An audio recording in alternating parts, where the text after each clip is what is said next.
Então, gente, vamos lá. A gente, nas aulas anteriores, a gente estava falando, né, a gente começou a falar sobre o cenário atual de transporte do Brasil. A gente falou sobre o custo Brasil, tá? Que é o custo da falta de infraestrutura, né?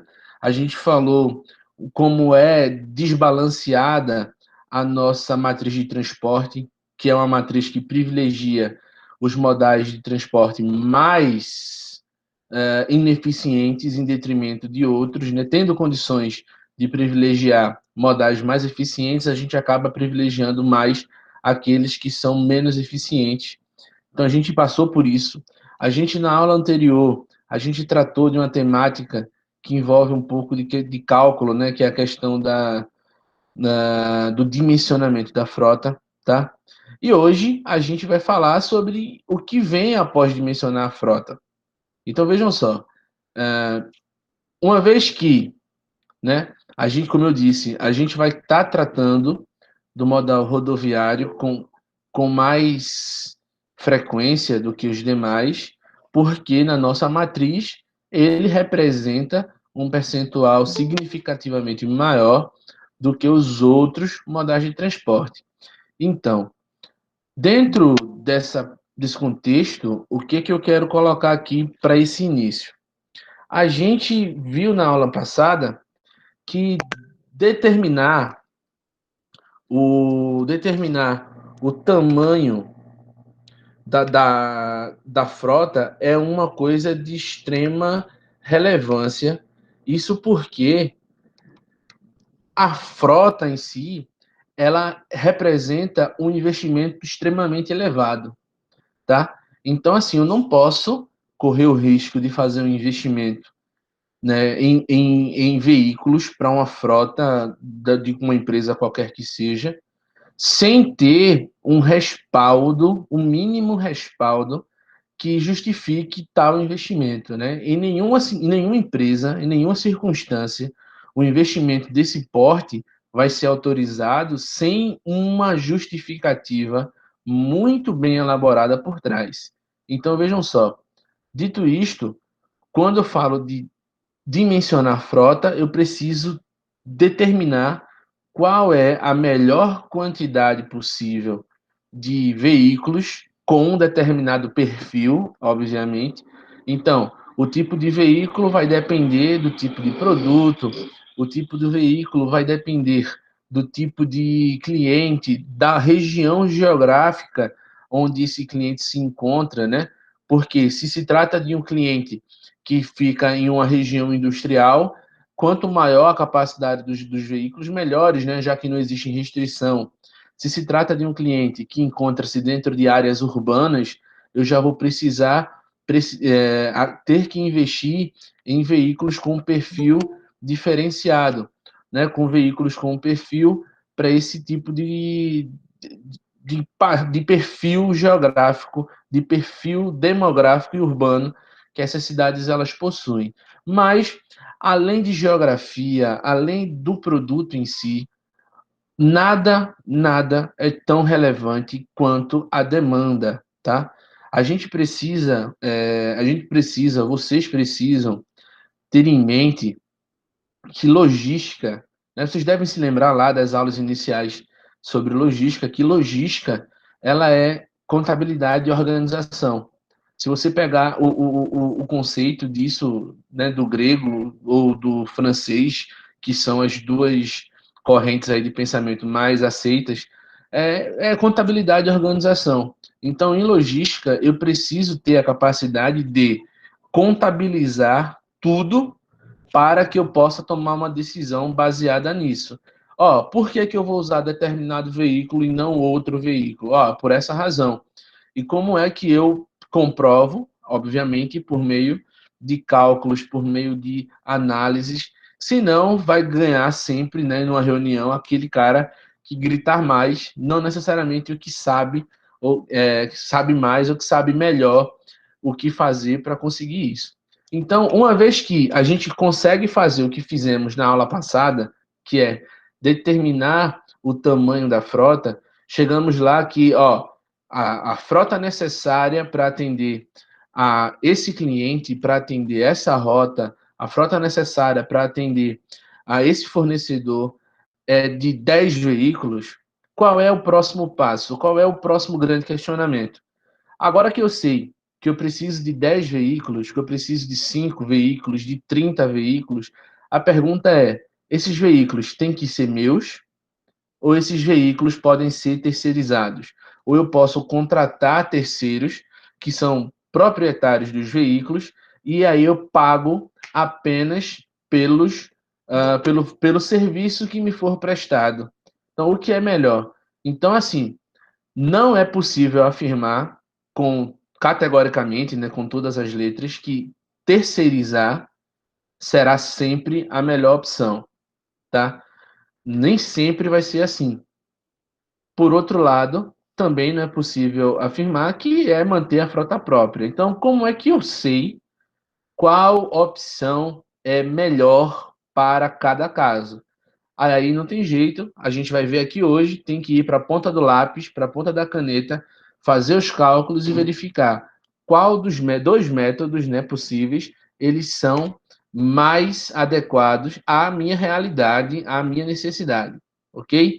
Então, assim, dito isto, então a gente vai começar a falar basicamente disso. Eu preciso determinar o seguinte, ó, eu tenho que ter todos os veículos próprios, eu tenho que ter todos os veículos terceirizados, ou eu posso ter uma frota mista, né? Ou eu posso ter uma frota mista, isto é, uma parte da frota terceirizada e uma parte da frota, como eu posso dizer, própria, né? Possuir, de fato, uma parte considerável. Tá cortando de mais alguém ou sim, Ana Gabriela, para saber se o problema está aqui? Aqui tá ok. Beleza, Eduardo, obrigado. Então vejam só,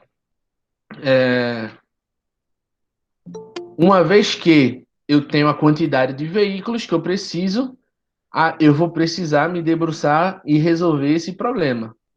A Bruna está dizendo que lá está travando também.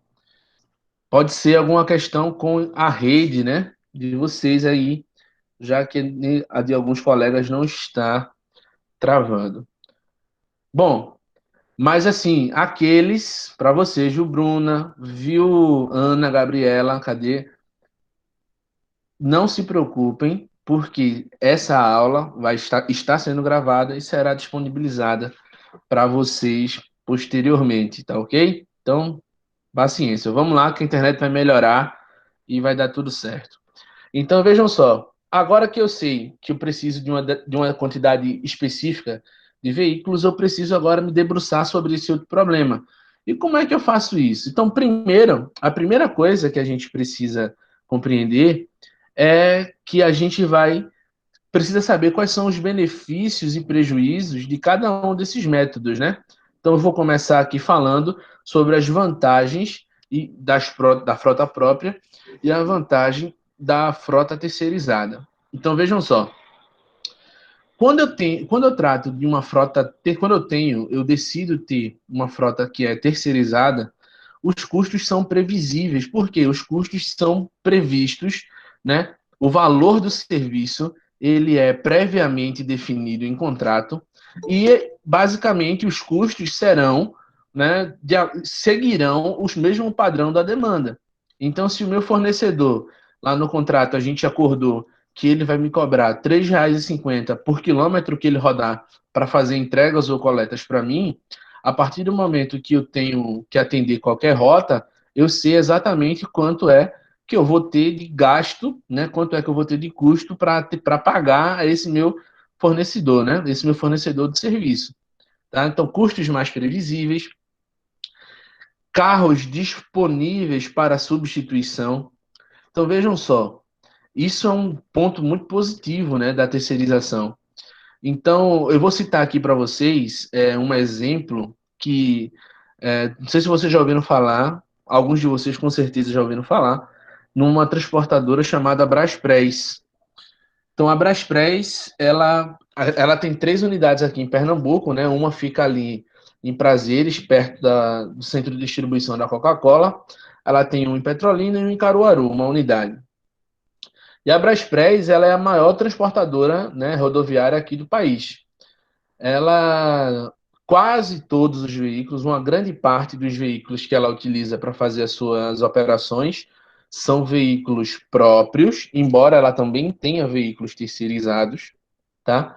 E uma curiosidade é que uma parte considerável, né, um número aí que chega próximo aos 50%, eu não lembro agora aqui com exatidão, são mulheres. Os condutores que a Braspress contrata, preferencialmente, são mulheres.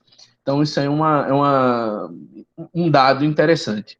Então, vejam só, quando você terceiriza, no caso da Braspress, por exemplo, ou eles têm a questão da substituição do veículo, ela é importante porque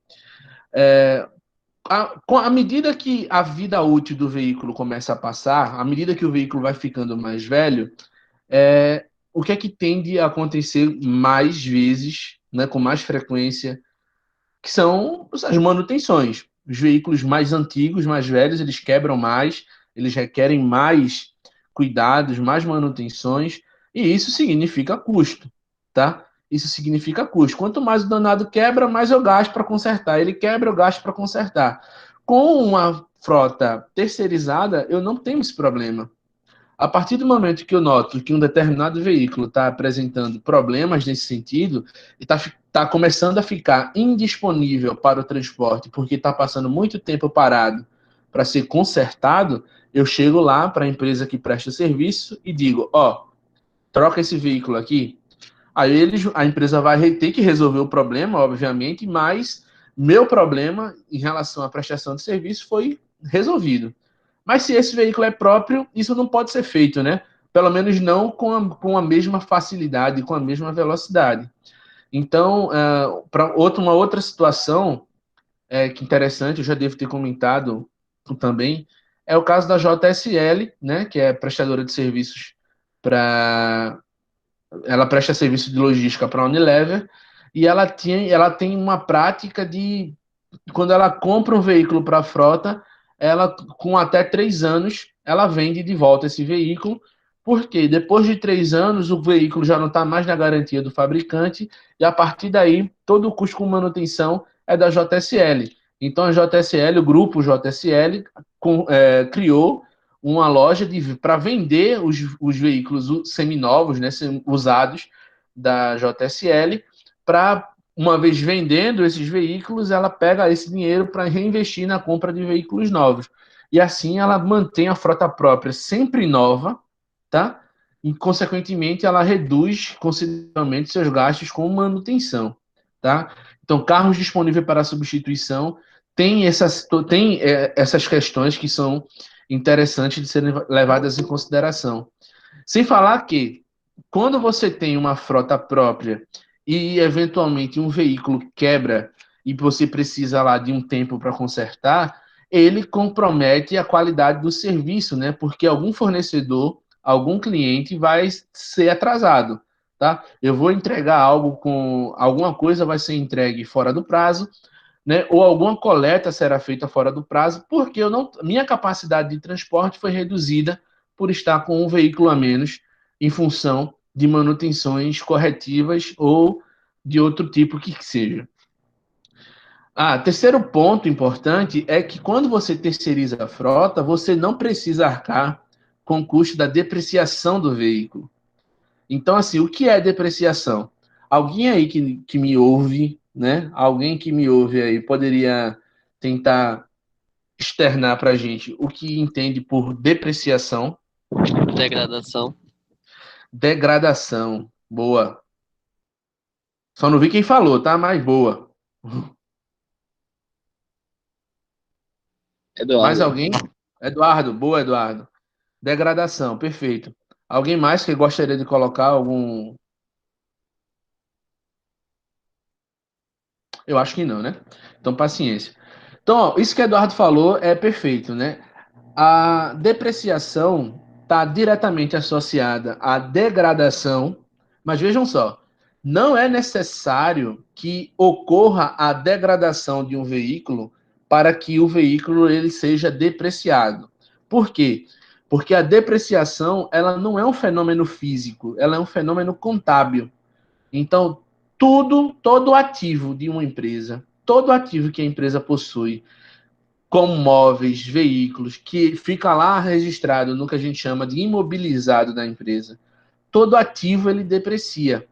E veículos, por lei, eles depreciam 20% ao ano. Ou seja, eles têm uma vida útil de 5 anos, né? Porque 5 vezes 20 chega lá aos 100%. Isso significa dizer que, com o uso, ou seja, com a degradação, ou não, tá? Ou não, a depreciação do veículo ela vai ocorrer. A degradação, né, ela vai ocorrer, obviamente, maior com o uso do veículo, mas essa depreciação ela ocorre independente disso. Então, funciona basicamente desse jeito. Uma empresa, ela comprou lá um veículo, vamos supor que ela comprou um VUC, que é um veículo urbano de carga, né, aquele que a gente viu que tem capacidade para 3 toneladas. Ela compra lá um veículo desse por R$ 100.000. Ao passar de um ano, esse veículo, no patrimônio da empresa, não vale mais R$ 100.000. Ele já depreciou 20%, né? Porque ele deprecia 20% ao ano, então ele só vale para o meu patrimônio 80 mil. Ou seja, meu patrimônio ficou menor, independente de eu ter usado o veículo ou não. Independente do veículo ter quebrado ou não, independente de qualquer coisa, isso vai acontecer. Então, ao final de 2 anos, ele vai perder mais 20%. Então, vai ficar valendo só 60 mil. De modo que, quando completar 5 anos de aquisição, eu tenho lá o veículo, pode estar operacional, pode estar tendo função, ele pode estar agregando valor na operação, porém, ele contabilmente não vale mais nada. Veja só, aí alguém pode dizer, é um valor que perde, mas o veículo não se perde, de fato, mas isso diminui o patrimônio da empresa, né? E aí o que é que acontece? As empresas precisam ter patrimônio, porque esse patrimônio é o que dá a elas, por exemplo, é o que confere a elas a possibilidade de conseguir financiamentos, empréstimos junto às linhas de crédito, junto aos bancos. Então, quanto maior o patrimônio, maior é o acesso a essas linhas de crédito. Então, isso é ruim para as empresas. Isso também força as empresas a ter que comprar novos veículos para poder manter o patrimônio ah, num nível ali aceitável. Só que quando você terceiriza, esse problema não é seu. Esse problema é do dono do veículo. Como você não tá o veículo não lhe possui, você não tem que se preocupar com isso.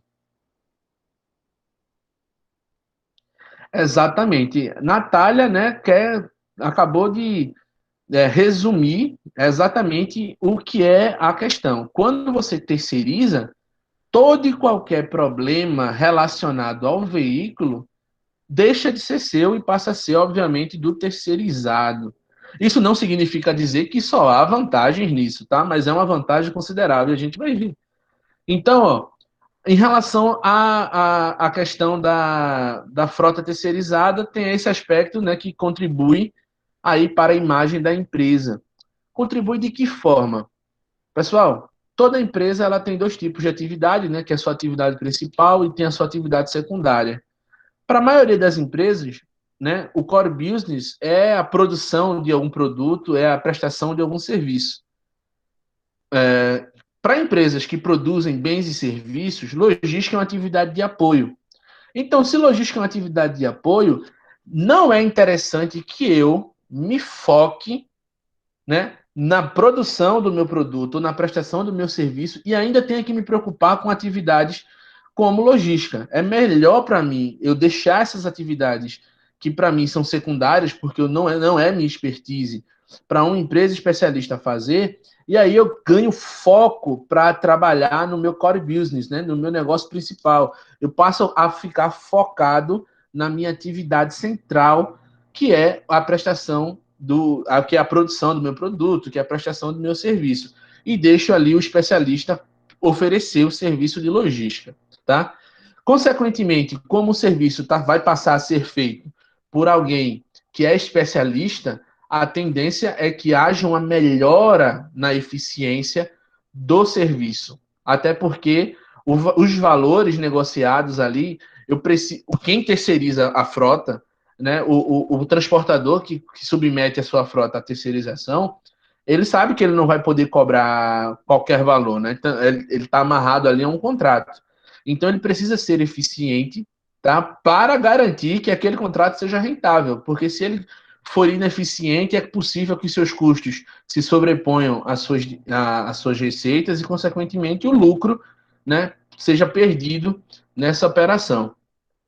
Outra coisa é que quando você terceiriza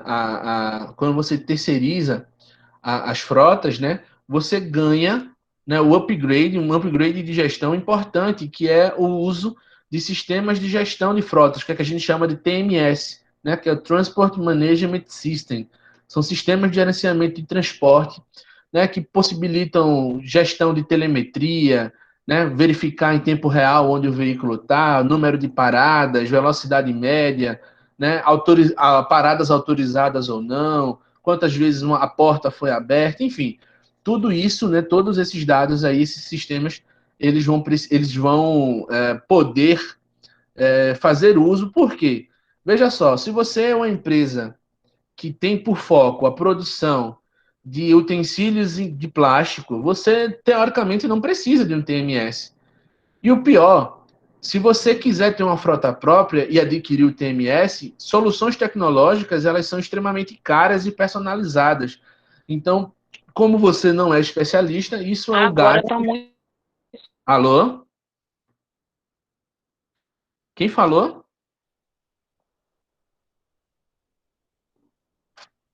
Agora, o que? Agora.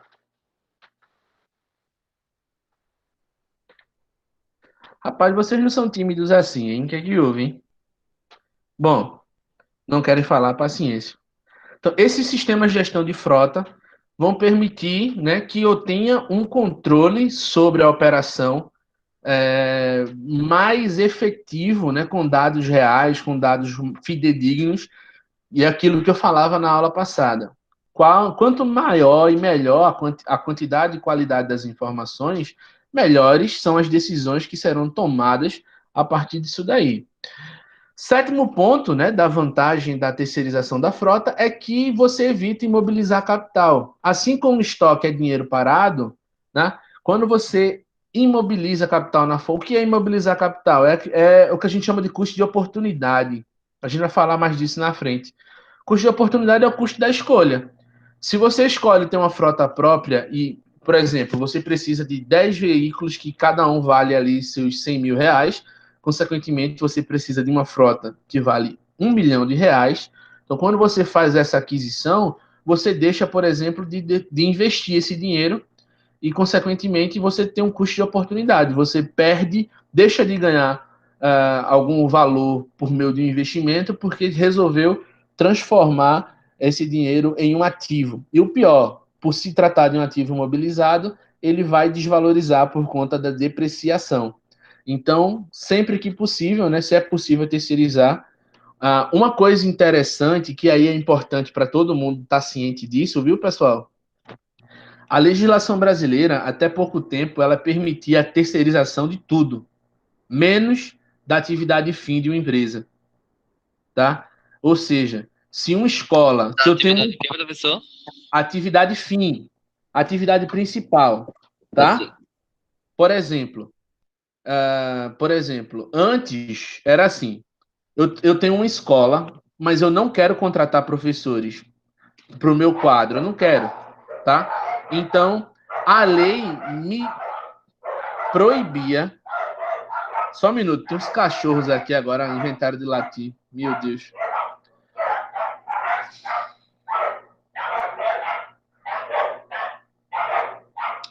Bom, vou tentar aqui seguir.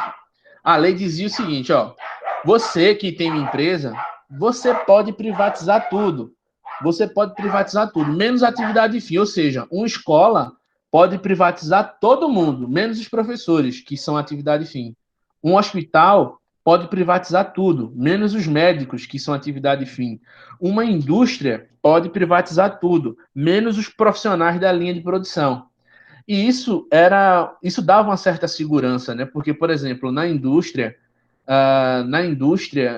que é o setor que melhor paga, isso mudou, viu? Hoje a lei permite a terceirização de todas as atividades de uma empresa, incluindo a sua atividade fim. Então, hoje eu posso terceirizar a educação, numa escola eu posso terceirizar os professores. Eu hoje numa É muito comum, por exemplo, quando você entra numa indústria, o nome da indústria, eu vou falar aqui que perto de mim a gente tem a Microlite, né, que faz é, vaso sanitário, faz alguns utensílios assim de porcelana. Então lá a Microlite tem uma empresa que presta serviço para eles lá chamada Roca, que basicamente a Roca prestava serviços de movimentação, armazenagem, logística. Só que hoje a empresa chama-se Microlite, mas quase ninguém que trabalha na produção é funcionário da Microlite, é funcionário de uma outra empresa. E isso, para quem é para o trabalhador, às vezes é um pouco prejudicial, que você deixa de estar recebendo ali, por exemplo, seus vencimentos por uma empresa maior, com maior capacidade de remuneração e tudo mais, porque acaba tendo que trabalhar para uma empresa prestadora de serviço, que na sua maioria das vezes é uma empresa de menor porte. Bom, e oitavo ponto, né, que é a oitava vantagem da frota terceirizada, é que você tem aí a possibilidade de economizar, né, por se tratar, sobretudo, da transferência de um custo fixo para um custo variável, sem perder a eficiência do processo. Essa eficiência tende a ser garantida porque você terceiriza para um especialista. Você terceiriza para alguém que trabalha, que tem por atividade fim transporte. Não é a sua atividade fim transporte, mas é a dele. Então ele vai fazer ali da melhor maneira possível. Essas são as vantagens que a gente pode listar. Por outro lado, em relação às frotas próprias, eu posso citar a título de vantagem centralização de todas as atividades, isto é, a centralização ela permite uma gestão melhor. Porque no caso da terceirização, quando você terceiriza, aquele processo que antes era seu passa a ser de uma outra empresa, percebe? Consequentemente, como aquele processo hoje foi dado para uma outra empresa fazer, a sua empresa, que depende daquele processo também, perde a capacidade de visualizar aquele processo. Então, a centralização das atividades, que é ter uma frota própria, permite que você visualize melhor, porque tudo passa por você. No caso da terceirização, não, tá? No caso da terceirização, não. Tudo está entregue. É claro que o fornecedor do serviço ele vai ter que trabalhar de acordo com os parâmetros que você estipula, mas até que surja um problema, até que surja uma situação atípica, ele não precisa estar pedindo a sua bênção, né, para tudo, né, para fazer tudo e toda coisa. Então, quando se tem a frota própria, não. Né? Obviamente, por ser uma frota própria, você consegue visualizar melhor tudo o que acontece. Um método em relação à frota própria é um método de fazer propaganda. Aí eu volto para o caso da Braspress. Então, os carros da Braspress são muito fáceis de ser reconhecidos. Eles são carros do tipo VUC 3 quartos, tá? São carros pequenos porque eles só fazem entregas de volumes pequenos e só fazem entregas em centros urbanos. Eles são carros totalmente azuis com a logo da empresa laranja, né? Um negócio extremamente chamativo, né? Você olha, você já consegue perceber a identidade visual da empresa. E aí o que é que acontece? Vejam só. No caso da Braspress, que utiliza uma frota mista, embora a maioria seja própria, então eu tenho várias rotas para atender. Eu vou pegar aqui um exemplo, eu tenho uma rota que atende o bairro de Boa Viagem. E eu tenho uma rota que atende aqui o bairro de Coqueiral, onde eu moro. Você, como gestor de frota, você tem dois veículos disponíveis, um próprio e é, um próprio e um terceirizado. Qual veículo você mandaria fazer a rota de Boa Viagem e qual veículo você mandaria fazer a rota aqui de Cavaleiro Coqueiral? Digam aí, para Boa Viagem, você mandaria uma frota própria ou a terceirizada? O de Boa Viagem seria a frota própria, né? Por causa da Perfe- imagem que está lá estampada. Perfeito. Então, assim, é a questão da própria. E outra, hoje, mesmo quando eu terceirizo, a empresa exige que o terceirizado coloque ali no seu veículo a identidade visual da empresa. O nome da empresa está lá, a Braspress também.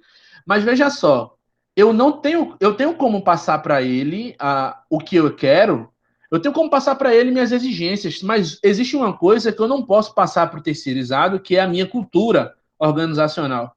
Então, se eu tenho um bairro, né, de maior poder aquisitivo e etc., eu vou preferir que quem vá para lá seja o veículo próprio, que eu tenho certeza que é um veículo que está asseado, que o motorista ele vai estar asseado, ele tem a cultura organizacional da empresa, do que correr o risco de mandar um terceiro, um terceiro que não tem a mesma cultura, ou quando eu falo cultura, lembre-se que é a cultura organizacional, é a cultura da empresa, para atender a um público que pode vir a gerar um problema para mim. E eu falo porque eu recebi muito, assim, gente.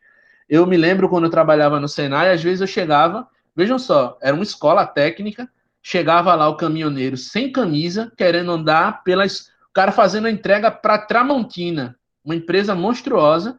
Aí o cara chegava lá na escola, de chinelo, né, bermuda, sem camisa e queria passear na escola para conhecer. Então, assim, isso daí é algo que eu não estou, obviamente, querendo aqui menosprezar a figura do profissional, mas com certeza, se fosse um profissional da Tramontina, né, com a cultura organizacional da empresa, isso não aconteceria. Boa, Eduardo, é exatamente isso. É exatamente isso. Então, assim, essa questão do método de fazer propaganda é exatamente isso. Então, aquelas áreas onde são estratégicas para a empresa, ela vai priorizar, atender com os seus veículos próprios, né? Que são os veículos que ela tem controle sobre a pessoa que está ali trabalhando, porque é seu funcionário, e sobre o veículo, né? Então ela tem esse controle maior. E aquelas áreas satélites que precisam ser atendidas, mas não são tão estratégicas, ela vai lá e vai disponibilizar isso por meio de seus terceiros. Exatamente. Então aí entra até a questão do marketing mesmo, né? É o marketing que a empresa precisa pensar nesse sentido. Por quê? Às vezes, o contato que o cliente tem mais próximo com a empresa é com o cara que vai fazer a entrega, tá?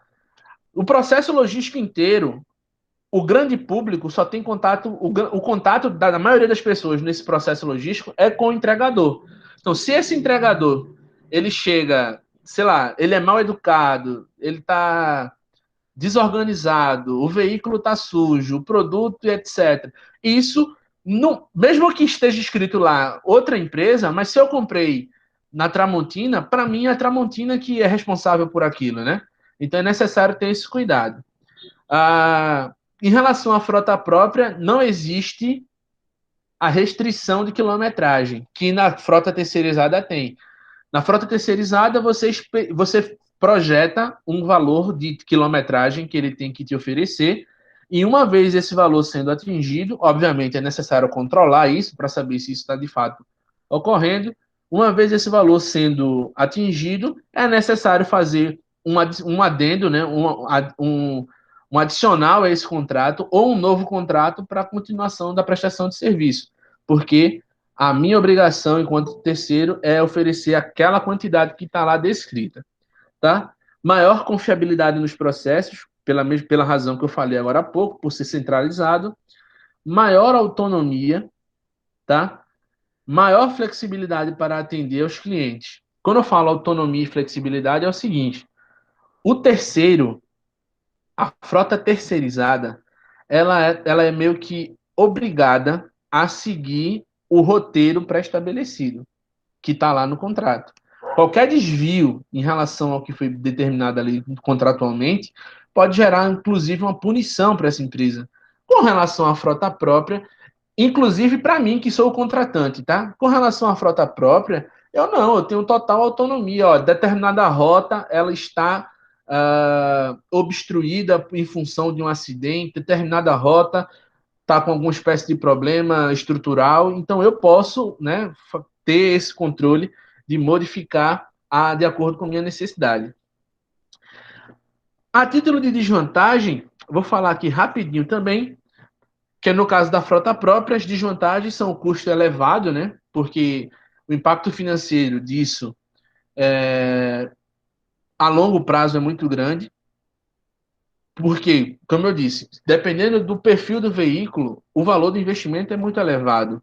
Você pegar uma carreta com semi-reboque de 3 eixos, a unidade sai para pelo menos R$ 1 milhão e só transporta 30 e poucas toneladas por viagem, tá? R$ 1 milhão para transportar 30 e tantas toneladas por viagem, que às vezes, dependendo do produto, né, não compensa em hipótese alguma. Às vezes, o preço do produto, o valor da carga que está sendo transportada ali, é inferior ao frete para ser transportado. Vou dar um exemplo aqui rapidinho para vocês. Vocês conhecem uma empresa lá da Ibiribeira chamada Floriarte, que vende flores artificiais, assim, essas coisas assim?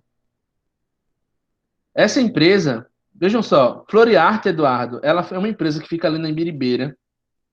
Ela vende flor artificial. Acredito que deve vender flor natural também, eu não conheço. Nunca fui lá, tá? Mas eu sei que uma das coisas, veja só, flor artificial é um produto de baixo valor agregado. Como ele tem baixo valor agregado, além de ter baixo valor agregado, o peso é muito pouco, né? Ele é muito pouco denso. Então, se eu for cobrar para transportar para Floriarte essas flores, o preço comum de mercado não vai compensar para a Floriarte, porque o valor do frete vai ser maior do que o valor dos produtos transportados. Então, nesse caso, quem transporta para eles também é a Braspress. Então, eles têm um contrato específico, né? Então, assim, ó, eu vou colocar aqui um veículo dedicado só para vocês. A gente vai cobrar uma taxa menor do que se cobra aí no mercado, tá? Para que não seja prejudicial para vocês. Por outro lado, a gente faz um contrato aqui de longo prazo, porque eu te dou o benefício imediato, né? De uma redução na taxa de transporte, e o benefício que eu recebo é um contrato de longo prazo, né? Que justifica aquela operação. Então, tudo isso daí tem que ser levado em consideração. No caso da frota própria, a título de desvantagem, ainda tem que é necessário uma infraestrutura adicional para isso.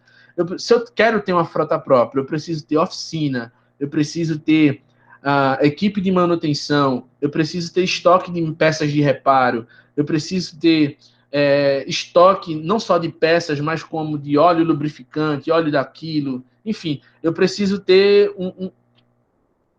setores que antes que eu não precisaria ter se esse trabalho fosse dedicado a uma empresa terceirizada.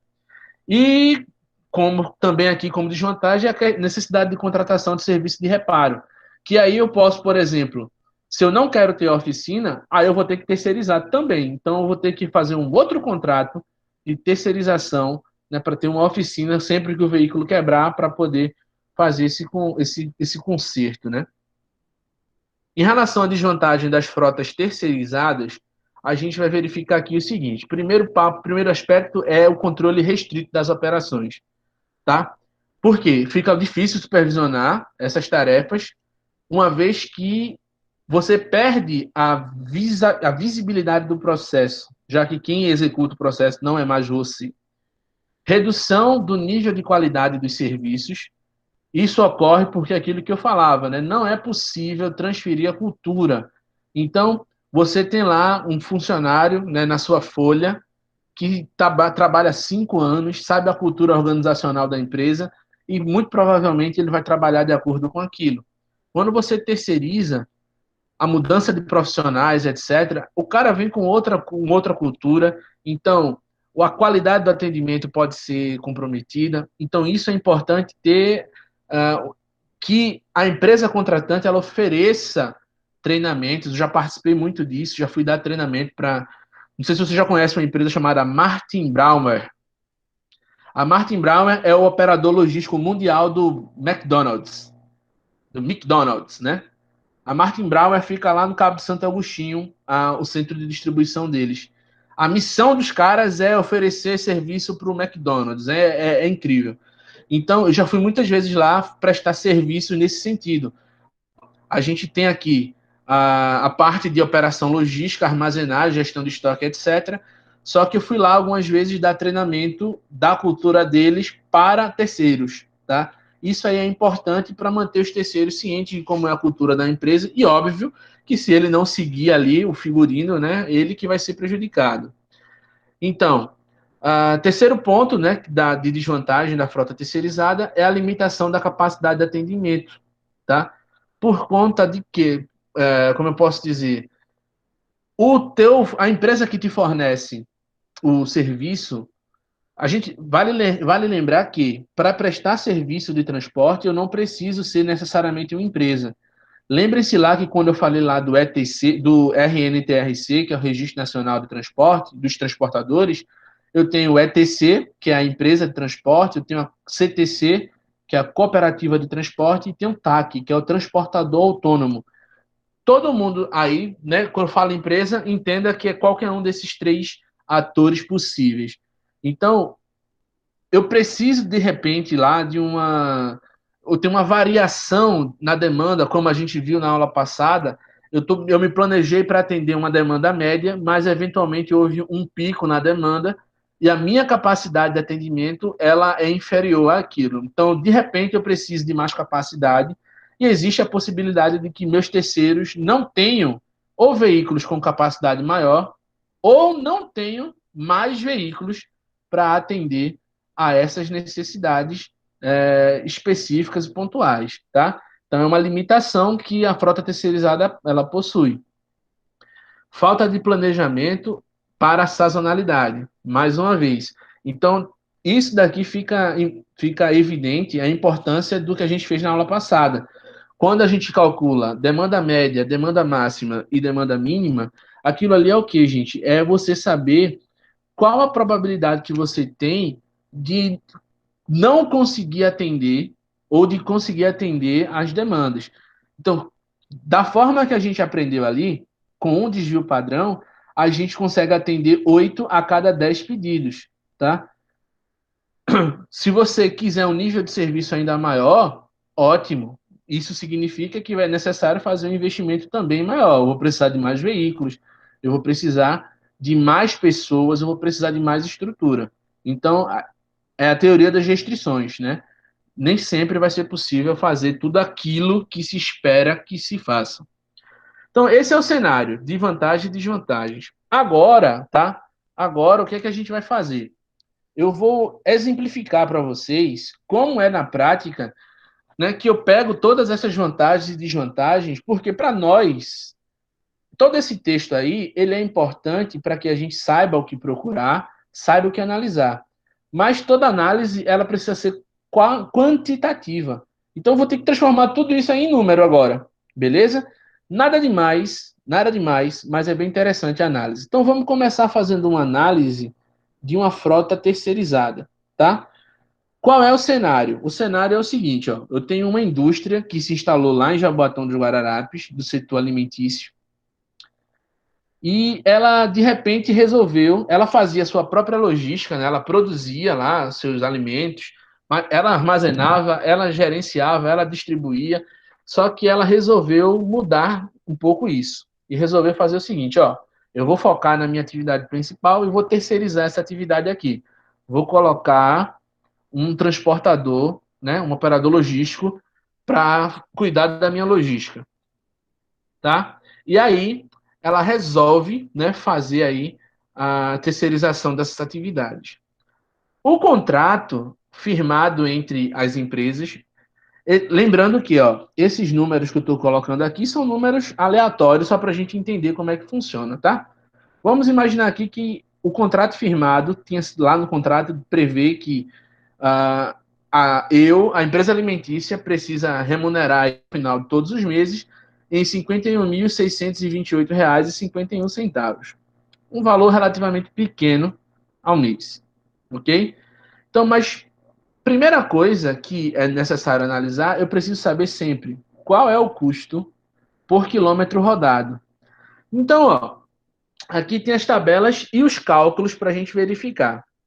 Então, a rota que precisa ser atendida, nesse exemplo, é uma rota aqui de 150 quilômetros. E quando eu falo 150 quilômetros, a gente já sabe que eu estou falando ida e volta, né? A empresa trabalha 22 dias no mês. Então, a quilometragem média total por rota, olha só, se eu trabalho 22 dias por mês e, em média, por dia, eu vou percorrer 150 quilômetros, então a quilometragem média mensal é de 3.300 quilômetros, tá? Como, nesse caso em específico, a gente está falando de um cenário onde eu tenho 5 rotas. Ó, 5 rotas que, por mês, cada uma percorre 3.300 quilômetros. Isso totaliza aqui para mim, isso totaliza R$ 16.500, tá? Que é, ou melhor, reais não, perdão, 16.500 quilômetros, tá aqui, km. Então, eu tenho, a rota tem 150 quilômetros por dia, mas eu tenho 5 veículos fazendo essa rota, consequentemente, por 22 dias. Então, se você pegar 5 vezes 22 vezes 150, achamos aí a quilometragem total mensal da rota. Massa. E aqui é o seguinte, ó, e aqui para saber o custo por quilômetro quadrado, é melzinho na chupeta. Eu já sei que o contrato é de R$ 51.628,51. E sei que a quilometragem que eu vou percorrer no mês é de 16.500. Fazendo uma... Aqui está um símbolo de mais, de vezes, perdão, mas aqui é um símbolo de divisão, tá? Fazendo a divisão aqui entre o custo mensal e a quilometragem média por mês, né, que vai ser percorrida, a gente encontra que se eu terceirizar a frota, eu vou pagar para esse transportador R$ 3,13 para cada quilômetro que ele rodar para mim. Para cada quilômetro que ele rodar, R$ 3,13. Aí a pergunta é: isso é bom? Isso é ruim? Isso é pouco? Isso é muito? Para fazer isso, é claro, eu preciso ter a contrapartida, que é a análise da frota própria. Então, veja só como frota terceirizada, a análise é rápida e fácil. Alguma dificuldade aqui? Eu preciso saber o valor do contrato, que é quanto é que se paga por mês, ok? Eu preciso saber disso e saber a quilometragem que a empresa tem que me ceder por mês. Basicamente isso. Feito isso, a gente faz a divisão. Feita essa divisão, a gente acha o custo por quilômetro, né, nas rotas que a gente terceirizar. Aí a minha pergunta para vocês é: alguma dúvida nesse Até aspecto? agora não, professor. Ótimo. Então vejam só, eu suspeito que a frota, as empresas tendam a terceirizar essas frotas por conta também do que a gente vai ver agora. Porque quando você tem que ter uma frota própria, o buraco é mais embaixo, né? O buraco é mais embaixo, porque agora tudo aquilo que você não tinha que fazer é você que tem que fazer, tá? Então, ó, quando a gente fala em frota própria, eu preciso analisar a viabilidade econômica. Hanson disse não. Hanson não entendeu, é isso?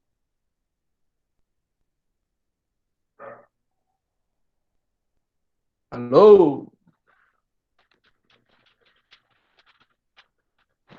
Ah, perfeito, Hanson. Então, ó, quando eu falo de frota própria, eu preciso verificar se é economicamente viável. Como é que eu vou fazer isso? A gente vai fazer o levantamento dos custos, só que esses custos se dividem em 3 grupos, basicamente, tá? O primeiro grupo são os custos com mão de obra. Custos com mão de obra. Aqui a gente vai precisar ter conhecimento até de RH para fazer isso aí. Aqui eu tenho são os custos com recursos humanos, né? Que são as equipes que vão trabalhar aí nesse processo. O segundo grupo de custos, que é esse grupo aqui, é o que eu preciso analisar o custo de oportunidade. E em terceiro passo é o custo com manutenção, ok? A gente vai falar um por um. Então, se eu quero ter uma frota própria, eu preciso saber levantar esses custos aqui, que a gente vai ver. Então, falando aqui do primeiro grupo, que são os custos com mão de obra, a gente tem aqui, basicamente, são os salários e os encargos trabalhistas. Então, para esse cenário, eu vou considerar que cada motorista receba um salário base de R$ 910. Ponto. R$ 910.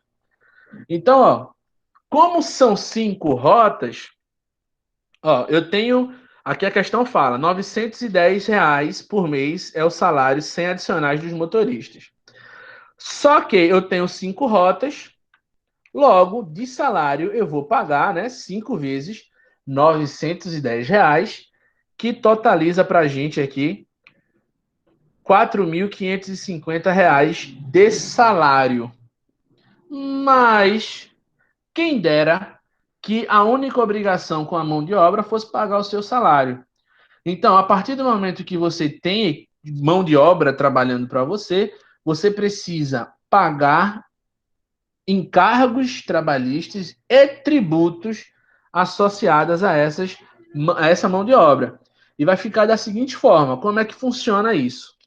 Primeira coisa, né, a gente vai pegar aqui o FGTS, né? Como vocês sabem, FGTS é de 8% da folha ou 8% do salário de cada um, do salário bruto. Segundo aspecto que eu preciso calcular é o INSS patronal, né? Esse INSS aqui é o INSS patronal, que é uma alíquota de 20% sobre a folha. Terceiro aspecto que eu vou analisar são os encargos, né, sobre, que a gente chama, tem um nome para isso que eu esqueci, que é voltado para a questão de acidente no trabalho, que é de 3%. Salário educação, 2,5%. INCRA, 0,2%. Contribuições para o Sistema S. No caso de transporte, no caso do transporte, a gente tem aqui o SENAT, né, que é o Serviço Nacional de Aprendizagem de Transporte, e a gente tem o SEST, que é o Serviço Social dos Transportes, tá? Que é de 2,5% da nossa folha, né? Sebrae, 13º salário, né? Que aqui é 8,33%, porque é 1 sobre 12 avos da remuneração total. Então, FGTS sobre o 13º. Enfim, eu não vou ler um por um, não, mas tudo isso daqui você vai verificando, pegar esses percentuais inteiros. Então, olha só. Se eu pago, a gente viu que a gente está pagando aqui R$ 4.550 de salário. Só de encargos trabalhistas, só os encargos trabalhistas correspondem a 63,4%. Ou seja, eu vou pagar de salário 4.500 e tanto, mais 63,4% daquele valor de encargos. Ou seja, e aqui note que não tem nenhum tributo, viu? Aí não tem, por exemplo, o PIS, aí não tem a COFINS, aí não tem nenhum o INSS do trabalhador, que já está incluso na realidade no salário do cara, que tudo isso ainda é custo a ser calculado. Então, ó, eu sei que além do salário, eu vou pagar mais 63,4%. Continuando aqui, né, que entram outros itens, como, por exemplo, vale alimentação, PCMSO, que é a NR7 que manda, uniformes, né, fardamento, tudo isso. Então, vale alimentação, aqui a gente tem uma questão subjetiva, cada empresa tem a sua prática sobre isso, né? Algumas empresas cobram um percentual, algumas cobram só um valor simbólico, mas existe um custo do vale transporte que ele paga ali para o trabalhador, né? Nesse caso, estou imaginando que um ticket ali de R$ 165 por mês, ok? mais o custo mensal para a empresa, né? Somando tudo isso. Então, a gente tem aqui, a gente tem um custo por funcionário, por motorista, de 167, como são 5 motoristas, eu tenho R$ 835,70 por mês com vale alimentação. O PCMSO é um valor de 0,6%, tá? Sobre a folha. Então, eu não vou aqui entrar em detalhes um por um, porque não é o objetivo. Eu quero só que vocês entendam como é o processo. Eu preciso levantar tudo isso. Natália coloca aqui que é melhor terceirizar. Do ponto de vista do trabalho, sem sombra de dúvidas. Por quê? Vejam só, a partir do momento que eu resolvo ter uma frota própria, como sou eu que tenho que fazer isso, eu vou precisar ter gente, não só na frota, como no background, né? Fazendo o quê? Fazendo exatamente esses cálculos. Eu preciso de mais gente no RH, eu preciso de mais gente em outras áreas para dar conta de todo esse processo aí. Então, fazendo todos os cálculos, eu chego aqui a R$ 886,55, né, com esses outros gastos adicionais. Resumindo o custo de mão de obra, vê só. Salário total, né, 4.550. O valor com encargos trabalhistas, lembra que isso aqui é 60, deixa eu me lembrar aqui o percentual, 63,4% desse valor, né? Então, multiplicando aí 4.550 vezes 63,4, a gente encontra que os encargos sociais são de 2.884,70. Mais aqui o custo com alimentação, PCMSO e com o fardamento. Logo, o custo com mão de obra mensal, na realidade, é de 8.321,23. Pois é, Eduardo, né? Ser empreendedor no Brasil é muito difícil por conta de tudo isso. Mas vamos lá. Então, a gente fechou o primeiro bloco. Vai ser rápido. O primeiro bloco é isso: levantar os gastos com mão de obra. Mão de obra. Isso inclui salário, encargo e demais benefícios. Agora que eu sei quais são os custos que eu tenho com mão de obra, tá? Totalizando ali 83 mil não, perdão, 8.321,23, eu vou para o segundo ponto, que é verificar o custo de oportunidade, ok? O custo de oportunidade. Então, assim, antes de mais nada, eu nem vou ler tanto isso aqui, só para explicar. Vocês já ouviram falar nisso, custo de oportunidade?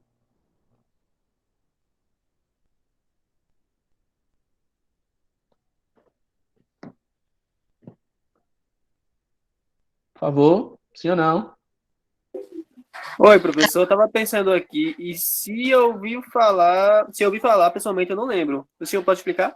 Com certeza, é um prazer para mim. Então vejam só, vou pegar um exemplo aí que eu espero que todo mundo aí entenda fácil. Ó, hoje em dia tá muito comum, né, falar sobre investimentos, fazer o dinheiro trabalhar para você e não sei o que, não sei o que lá. Isso é massa. Mas vamos entender aqui uma coisa. O que seria um custo de oportunidade? Pensa assim comigo. Vou pegar a última que falou aqui, Natália. Aline. A Aline quer fazer uma viagem. Suponha que a Aline quer fazer uma viagem para Fernando de Noronha. Vocês estão ouvindo falar no banco Nubank, o cartão do roxinho lá? Eu já ouvi falar. Pronto. Vejam só, o cartão do Nubank, se você coloca o dinheiro na conta do Nubank, ele rende mais do que a poupança. Automaticamente, botou o dinheiro lá, ele todo santo dia, ele rende 1%, não, perdão, ele rende 100% do CDI, que é o, não sei o que, depósito interbancário. É o certificado de depósito interbancário, que é uma taxa aí que norteia basicamente a remuneração de todo tipo de investimento. A Natália, de repente, ela resolveu ir passar um final de semana, uma semana inteira em Fernando de Noronha. E ela pegou lá na conta dela, do Nubank, e retirou lá seus 10 mil reais, de uma vez assim. Pegou 10 mil reais e comprou passagens diárias e pagou tudo que tinha que pagar, taxa de preservação, e enfim, tudo de uma vez ela pagou. Então, assim, ó, o custo que ela está tendo aí não é só a viagem. O custo de oportunidade é um custo da escolha, né? Não tem aquela história de que cada escolha é uma renúncia? É exatamente isso. No momento em que a Aline resolveu comprar passagens diárias para Fernando de Noronha, ela escolheu também não investir esse dinheiro. Teria rendido durante o período que ela passou em Fernando de Noronha. Suponha que ele tivesse rendido R$ 100. Se ela não tivesse ido para Fernando de Noronha, ela não teria mais só 10 mil na conta, teria 10.100, porque o dinheiro teria rendido. Então, esses R$ 100 que ela deixou de ganhar porque escolheu a viagem, a gente chama de custo de oportunidade. No contexto aqui, se eu escolho comprar um veículo, veja só, se eu escolhi comprar um veículo para minha frota, eu escolhi não investir esse dinheiro em outra coisa, percebe? Esse dinheiro que eu usei para comprar o veículo, eu deixei de aplicar ele num fundo de investimento qualquer. E aí a pergunta é: durante a vida útil do veículo, o valor que o veículo vai gerar para mim é maior do que o que esse dinheiro que eu investi no veículo iria render se tivesse investido na poupança, se tivesse investido no Nubank. Se for menor, então eu tenho um custo de oportunidade, percebe? Porque eu deixei de ganhar dinheiro porque eu não coloquei o dinheiro em uma opção em detrimento da outra. Então, sempre que você para pensar dessa forma, poxa, eu comprei um celular novo para mim, sei lá, vai sair daqui a pouco, acho que mês que vem estão lançando aí o iPhone 12. Deve sair uns R$ 20.000, sonho de consumo de muita gente. Mas quem adquirir esse produto, supondo que eles venham para o mercado a R$ 12.000, qual é o custo de oportunidade? Ó, se eu tivesse investido esses R$ 12.000 em outra coisa, quanto é que eu ganharia? Então, o custo de oportunidade é isso. É aquilo que você deixou de ganhar em função de uma escolha que você fez. Se eu escolho algo, se eu escolho A em detrimento de B, eu vou verificar. Eu escolhi A. O que é que eu deixei de ganhar por não ter escolhido B? Eu escolhi B. O que foi que eu deixei de ganhar por não ter escolhido A? Isso é o que é o que se chama de custo de oportunidade. Deu para compreender? Sim, sim, deu para compreender. É até um pouco semelhante com o trade-off, né? Quando você E escolhe algo. exatamente. Ali no trade-off é uma questão de perda. Aqui é uma questão de deixar de ganhar. Perceba que eu não perdi algo porque não era meu, né? Mas eu deixei de ganhar. Se o dinheiro tivesse ficado lá um pouquinho de nada, ele teria gerado um trocado lá para mim. Então, isso é o que a gente chama de custo de oportunidade, ok? Ok, ok. Pronto, então vamos calcular aqui como é que funciona isso. É bem de boa. Ó, vamos imaginar aqui o seguinte: que cada um dos 5 veículos que eu tive que comprar custavam R$ 190.000. É o valor unitário do veículo. Como eram.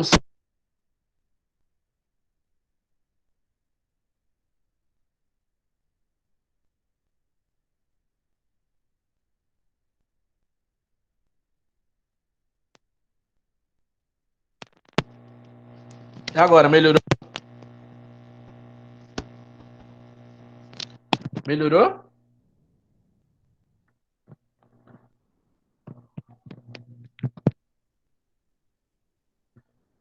Oi, oi, oi, oi. Estamos aqui, estamos aqui. Então vamos lá.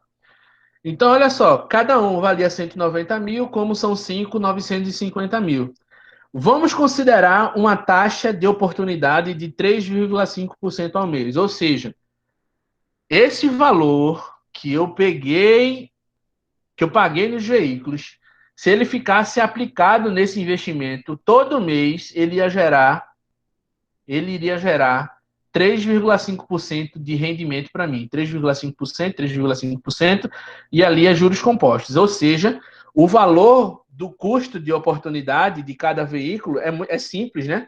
Pegando aqui, ó, esse cara vezes esse, você pegar aí 950.000 vezes 3,5%, você vai achar R$ 33.250. Ou seja, todos os meses eu vou perder R$ 33.250 por eu ter escolhido comprar o veículo. Tá?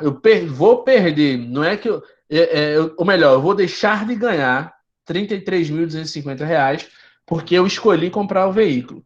Então, aí fica fácil. Em um ano não, perdão, em 10 meses eu perdi 332.500 e assim por diante. Então, você consegue fazer uma análise para os 5 anos, que é a vida útil do veículo, contabilmente falando.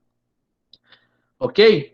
Então, é assim que funciona. Calcular aqui o nosso custo de oportunidade. Então, eu vi que meu custo com mão de obra foi de 8 mil e um quebrado, e meu custo com a danada da depreciação, não, perdão, com custo de oportunidade é de 33.250. Morreu o boi. Morreu o boi. Seguindo, a gente vai para o terceiro grupo, e aqui o bicho pega, porque tem bastante coisa. Lembrando que não vou me ater a todas as linhas, porque isso a gente não precisa.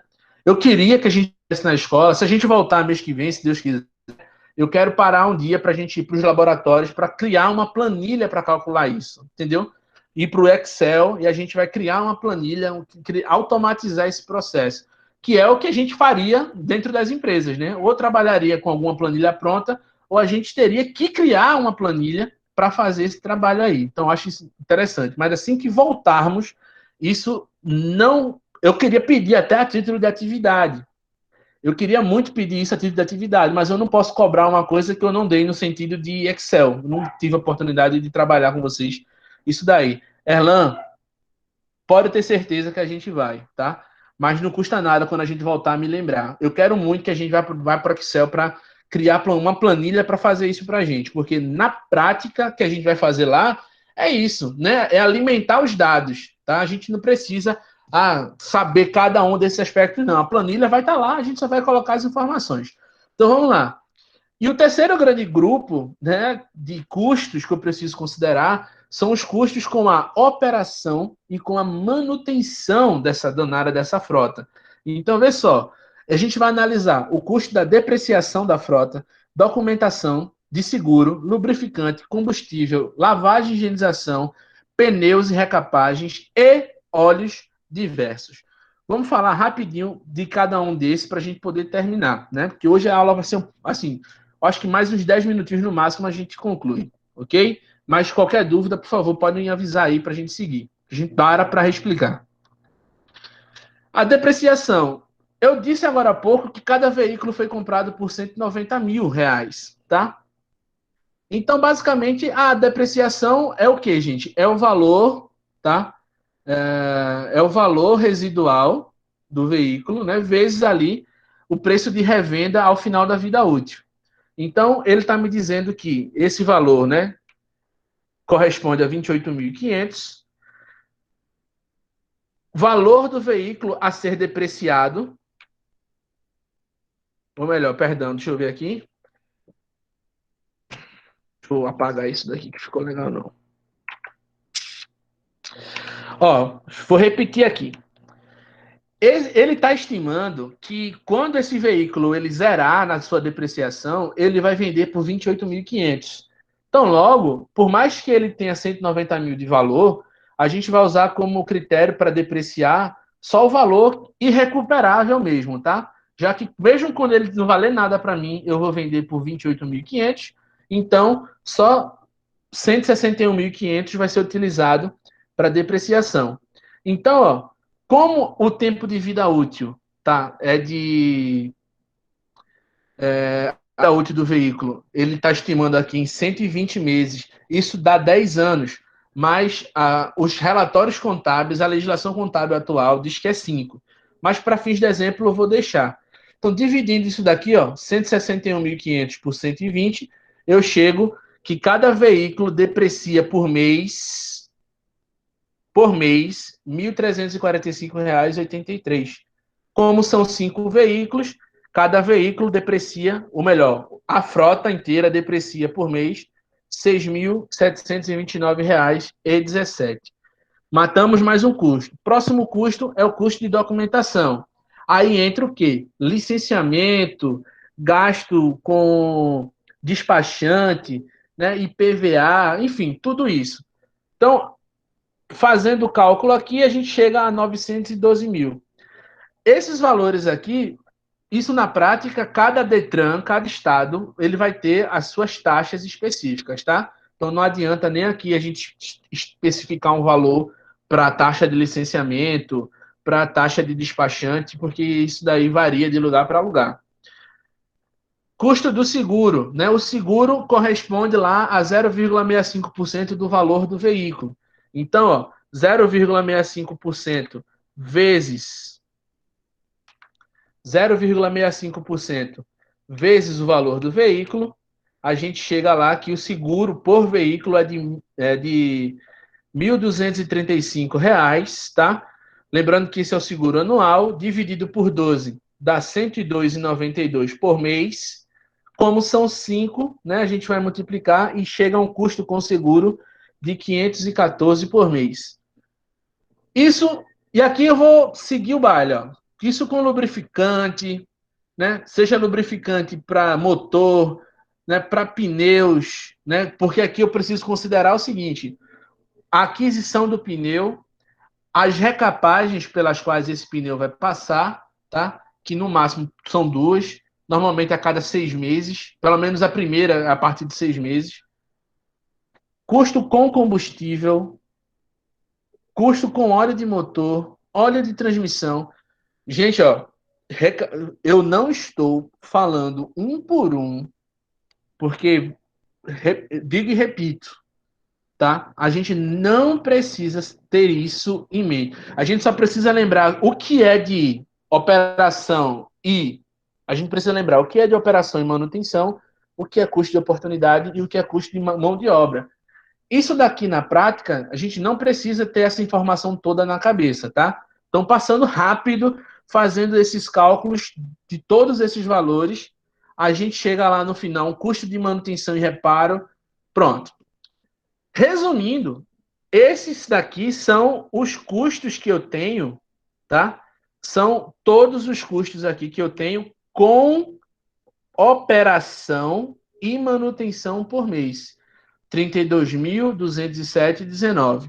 Agora, somando os custos de operação ao custo de oportunidade, ao custo de pessoal, olha só, custo com folha de pagamento, custo de oportunidade e custo de manutenção da frota, eu vou ter lá os meus R$ 73.778. A quilometragem por mês é 16.500. Quando a gente divide aqui, a gente chega a um custo de 4,47. Ou seja, enquanto o outro, se eu terceirizar, eu vou ter um custo de R$ 3,13 por quilômetro rodado. Se eu for ter uma frota própria, meu custo vai ser de R$ 4,47. É um custo, na prática, que é 42%, 43%, né, maior do que o custo da frota terceirizada. O que, na prática, significa dizer que, para este exemplo, a frota terceirizada foi melhor. É possível que a frota própria seja melhor? Claro que é, só porque cada caso é um caso. Como eu costumo dizer, não existe receita de bolo. Gostaria muito que existisse para dizer assim, é sempre desse jeito. Não é, tá? Não é bem dessa forma. Bom, a lógica aqui por trás deu para entender que quando a frota é própria, dá muito mais trabalho para a gente ter esse dado, é muita informação que a gente precisa levantar para poder chegar nessa conclusão. Deu para entender isso? Deu para entender sim, professor. Ótimo. Se alguém está preocupado, meu Deus, eu não me lembro mais dessa tabela de nenhuma. Não se preocupa com isso, porque isso para mim não é relevante, tá?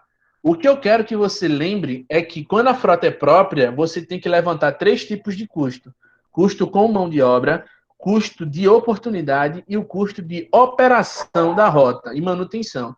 Se você entendeu isso, eu estou super satisfeito com a nossa aula aí de hoje.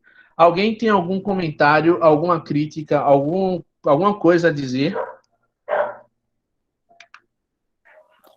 Olha, professor, eu só estava me perguntando aqui, porque só nessa comparação deu para ver que tendo uma frota própria,